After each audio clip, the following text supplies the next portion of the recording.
Hi everybody, Jim with Two Blind Guys in St. Louis, Missouri. We get a lot of people that oftentimes ask how to take their blinds out of the window, and we wanted to make a little video today to show you how to do it. Whether you're painting, whether you're fixing something, whether the blind needs to be fixed, I wanted to give you a little heads up on how to do it. It's really easy.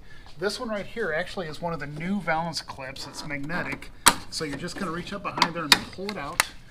Again, your clips might be a little bit different, but these are the magnetic ones. Now, once you get that, we're going to raise the blind to its far up as we can go. And if you need to, you can use a little flat-bladed screwdriver, get underneath the bracket right there and lift it up. We're going to do that on both sides. Lift it up, it just swivels up like a little garage door, and then you should be able to just pull your blind out of the brackets.